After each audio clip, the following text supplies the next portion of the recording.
आओ इस video lecture में देखते हैं। क्लास 12 बिजनेस स्टडीज सीबीएसई का बोर्ड एग्जाम बिल्कुल पास है, 28 मार्च आने वाली है। तैयारी अभी से शुरू कर दीजिए। Staffing process. पहली बात, स्टाफिंग का मतलब क्या है? अगर आपकी कंपनी में कोई भी पोस्ट खाली पड़ी हुई है, वैकेंट है, जब उसको एक मैनेजर के द्वारा फिल करा जाता है, कैसे? राइट पर्सन को राइट जॉब पर ला करके, इस प्रोसेस को क्या कहते हैं? स्टाफिंग कहते हैं। अब इसको करने के लिए, ताकि राइट पर्सन राइट जॉब पर आए, तभी तो एफिशिएंसी बढ़ेगी, फर्म की प्रोडक्टिविटी इंक्रीज होगी। ऐसे ही थोड़ी ना किसी को भी ला करके रख दोगे और काम कराना शुरू कर दोगे। नहीं, स्किल्ड बंदा होना चाहिए, एबल्ड होना चाहिए, बढ़िया ह्यूमन कैपिटल होना चाहिए। तो वो कहता है क्या प्रोसेस रहेगा इस प्रोसेस को करने के लिए, स्टाफिंग प्रोसेस को करने के लिए क्या स्टेप्स रहेंगे? पहला, एस्टिमेटिंग मैन पावर रिक्वायरमेंट। इस स्टेप में एक मैनेजर ये सोचता है कि भाई साहब, मुझे एक ऑर्गेनाइजेशन में जो पोस्ट वैकेंट पड़ी है ना, उसको फिल करने के लिए कितने बंदे चाहिए। ठीक है जी, हाउ मैनी या number of employees required in the organisation, ये एस्टिमेट करेगा। और किस टाइप के बंदे चाहिए, यानी कि अगर सपोज करो हमें 40 बंदे चाहिए, तो ये तो पता चल गया। अब वो 40 बंदों के अंदर स्किल्स कैसी होनी चाहिए, एबिलिटीज कैसी होनी चाहिए, कॉम्पिटेंस लेवल कैसा होना चाहिए, एक्सपीरियंस कैसा होना चाहिए, ये सारी चीज हमें जांच लेनी है। अब इसके अंदर भी दो कॉन्सेप्ट आते हैं, workforce analysis, workload analysis. Workforce analysis क्या होता है, ध्यान से देखिए।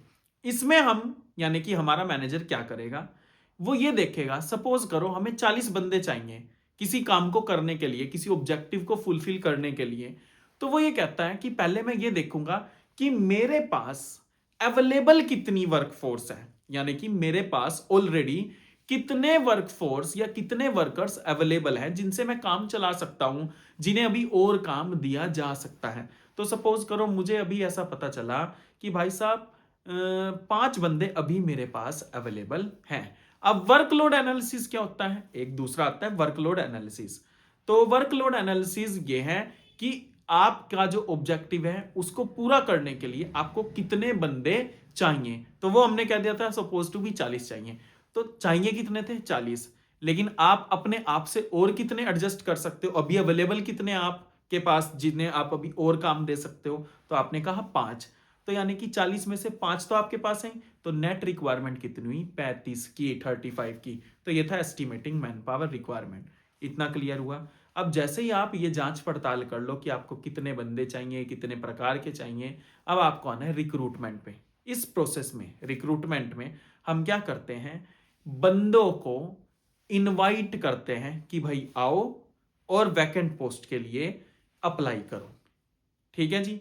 रिक्रूटमेंट के दो सोर्स होते हैं, इंटरनल और एक्सटर्नल। इंटरनल, जब बाहर से किसी को भी इनवाइट नहीं करा जाता कि भाई आओ और अप्लाई करो, नहीं, अंदर ही अंदर बस ऑर्गेनाइजेशन के एडजस्टमेंट कर ली जाती हैं। कैसे? या तो प्रमोशन के जरिए या फिर ट्रांसफर के जरिए। और एक्सटर्नल में क्या होता है, जब पूरा का पूरा न्यूज़पेपर वगैरह में ऐड देके वैकेंसी का, हम बाहर से बंदों को इनवाइट करते हैं कि आओ और वैकेंट पोस्ट के लिए अप्लाई करो। तो ये प्रोसेस होता है रिक्रूटमेंट का। यानी कि रिक्रूटमेंट के प्रोसेस में हम बंदों की सर्चिंग शुरू कर देते हैं, उनको ढूंढना शुरू कर देते हैं और उनको स्टिमुलेट करते हैं कि भाई आओ और आपके लिए हमारे से बढ़िया जॉब कोई अवेलेबल नहीं है जैसी आपको हमारी कंपनी में मिलेगी। स्टिमुलेट करना है, उन्हें अट्रैक्ट करना है किसी भी तरीके से, चाहे अच्छा सैलरी लेवल दिखा के दो, वट एवर। रिक्रूटमेंट क्लियर हुआ, इनवाइट कर दोगे अब बंदों को। अब आ गए, अब आपके पास एक पूल ऑफ कैंडिडेट इकट्ठा हो गया। अब आपके पास बड़े सारे एप्लीकेंट्स आ गए। अब क्या सारों को ही कर लोगे क्या सेलेक्ट? नहीं। तो नेक्स्ट स्टेप है सिलेक्शन। सिलेक्शन में हम क्या करेंगे, जो हमारे पास पूल ऑफ कैंडिडेट इकट्ठा हो गया at the time of recruitment, उसमें से जो बेस्ट बंदा है उसे हम क्या कर लेंगे, सेलेक्ट कर लेंगे। तो at the time of recruitment जो हमारे पास पूल ऑफ कैंडिडेट आया, उस पूल ऑफ कैंडिडेट में से, उन नंबर ऑफ एप्लीकेंट्स में से जो एक बढ़िया बेस्ट पर्सन चूज करा जाता है, उसको क्या कहते हैं, सिलेक्शन प्रोसेस। अब सिलेक्शन के लिए हम बड़े सारे टाइप ऑफ टेस्ट भी लेते हैं, जैसे aptitude test, interest test and blah blah. वो उसके लिए अलग वीडियो हम बना देंगे सिलेक्शन टेस्ट के बारे में, अगर आप कहोगे तो। उसके बाद जैसे ही सिलेक्शन होगा, फिर हम करेंगे प्लेसमेंट एंड ओरिएंटेशन।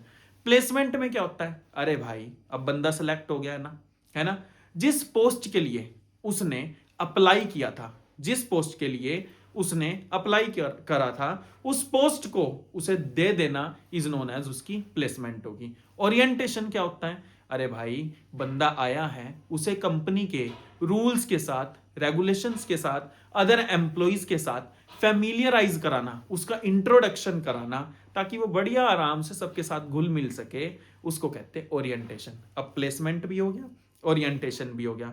अब यार बंदा नया है, अब उसको एम्प्लॉय को स्किल्स भी तो और अच्छी आनी चाहिए, तो उसकी स्किल्स को, उसकी नॉलेज को एनहेंस करने के लिए, एनकरेज करने के लिए अब एक कंपनी या ऑर्गेनाइजेशन ट्रेनिंग देगी, उसे अरेंजमेंट करेगी, चाहे ऑफ द जॉब ट्रेनिंग का अरेंजमेंट करे, चाहे ऑन द जॉब ट्रेनिंग का अरेंजमेंट करे।